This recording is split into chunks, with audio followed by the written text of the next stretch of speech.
Hello, everyone. Hi, Cormac. Did the government put pressure on the RCMP to release information so that for political reasons? Absolutely not. Can you tell us what happened? What were the conversations that you had that led the commissioner to believe that you wanted information? I think the commissioner has issued a statement last night, and she makes very clear that there was no interference. She had a conversation with her subordinates, and that's her job as the commissioner, but there was no pressure brought to bear and no interference with the operational decisions of the RCMP. Did your office ask her for any information on the types of firearms used? As the Minister of Public Safety, I was routinely briefed by the commissioner and her staff on the ongoing events in Nova Scotia.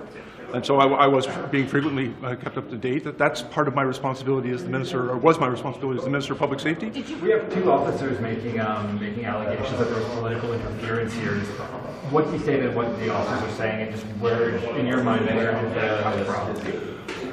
All I can say, first of all, I don't know why they're officer. I've never had a conversation with them, but there was no political interference, and I was sure of that. Did the government ask the RCMP to give you the names of the weapons that were used so you could use it in your gun announcement? No, and I'll help you recall that when we made the announcement, and I spoke to the issue, and I was asked very specifically by members of the press about the weapons, and I made it very clear that that was an operational issue that and that information should only come from the RCMP and not from us. Now, the opposition's not satisfied with the blanket denial. They're saying there's still questions. We have conflicting testimony from the handwritten notes to what they're hearing from the government. They want more answers. Would you be happy with some sort of committee investigation or something, or take part in order to get more answers? First of all, I have absolute respect for Parliament and the choices it makes and how it determines to deal with these issues. But I am very, very comfortable that there was no interference in this case. I've made that statement in the House. The Commissioner has also made that statement confirming that there was no interference in this case, and so that's the information we've provided. Have you spoken with the Commissioner? No, I haven't. Good enough when we're I'm sorry, Rafi? Are statements good enough when we're talking about the potential interference of a police commissioner and information flow? No. There was a suggestion by somebody I'd never spoken to, but I'm just advising you, and I'm advising Canadians through you, that there was no interference in this case. There was no pressure placed upon the RCMP, and no interference with their operational decisions. This is actually an important line between government and the operations of the police commissioner and the RCMP. It's a line that has always been respected. Both the commissioner and I respected that important delineation of responsibilities. When I was public safety minister, the commissioner had a responsibility to account for the actions of her service to the ministry. But at the same time, at no point in time could there ever be any interference in an ongoing investigation, and that includes the communications with respect to that investigation. The commissioner even said, I'm yelling over my friends here. But the commissioner even said that she handled the situation poorly in the aftermath, and these conversations that are the subject of all of this controversy right now. Do you still have faith in Brenda Lucki as the commissioner of the RCMP? You know what? I recall this terribly tragic incident in which a member of the RCMP and many Canadians lost their lives, and there was a great deal of trauma that was impacting on those officers and on that community. There was a need, and we heard it very clearly from the people of Nova Scotia, the families and the communities that were impacted by this violence.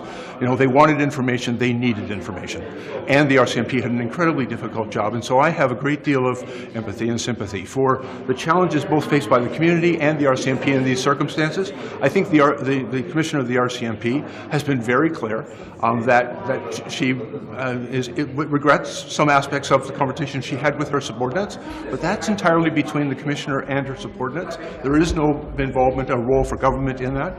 I respect those processes, and I know from experience how difficult those challenges are. You are saying, and the commissioner is saying, that there was no political interference, but Canadians are looking, what the superintendent has said, and that there was political interference. How should Canadians square the fact that you're saying one thing and someone who is in the media is saying the complete opposite thing? The superintendent obviously came to his own conclusions, and his notes reflect that. But I'm telling you, and I would tell the superintendent if I spoke to him, that I made no effort to pressure the RCMP to interfere in any way with their investigation. I gave no direction as to what information they should communicate. Those are operational decisions of the RCMP, and I respect that, and I have respected that throughout. But did the commissioner promise you that she would get you information? No, she did not.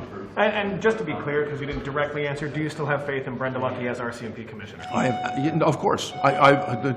She has a very difficult and challenging job. The circumstances of the terrible tragedy in Portapique, Nova Scotia in 2020 were unprecedented and incredibly difficult and traumatic for not just for her, but for her entire force and, of course, for that community. And so I understand the enormous challenges they face. It's also important that the work of the Mass Casualty Commission continue. You know, they issued a very extensive report on some of the, very significant communication challenges that existed in the immediate aftermath of that event.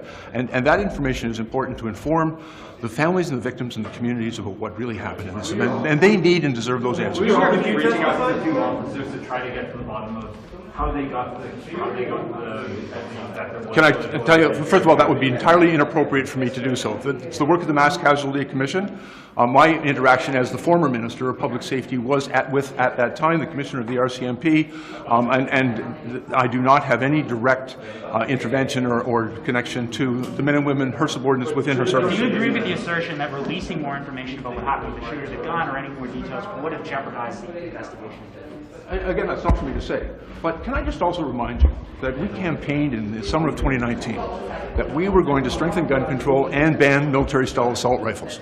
When we were elected and formed government and I was named the Minister of Public Safety and the Prime Minister gave me a mandate letter, contained right in that mandate letter was a commitment that we were going to strengthen gun control and that we were going to ban military-style assault rifles.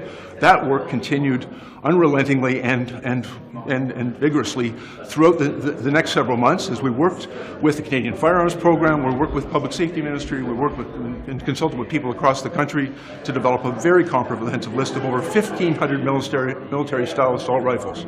And we kept that promise. That was our commitment to Canadians, that we would ban those rifles, and we banned them.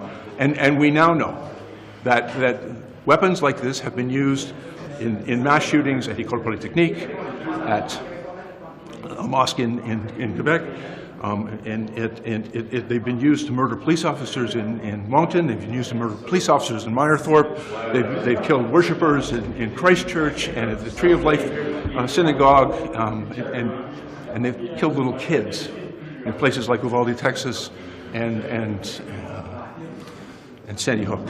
And so, in banning those weapons, I believe that we have made Canada a safer country. We've made it more difficult for people who are intent on mass murder to acquire the instruments and to gain access to the firearms that are used in those mass murders. And I think that was entirely appropriate, necessary, and frankly, one of the great lessons for us of the terrible tragedy in Nova Scotia is that we need to do everything possible to keep our communities safe, and that includes restricting access to those weapons designed only to murder people from people who are intent on doing so. So why are Brenda Lucki's colleagues throwing this accusation at her now? Again, I'm not going to comment on. Commissioner Lucki is responsible for her organization. She's the commissioner of the RCMP, and she's obviously had a number of conversations with her subordinates, and that is her job within the service.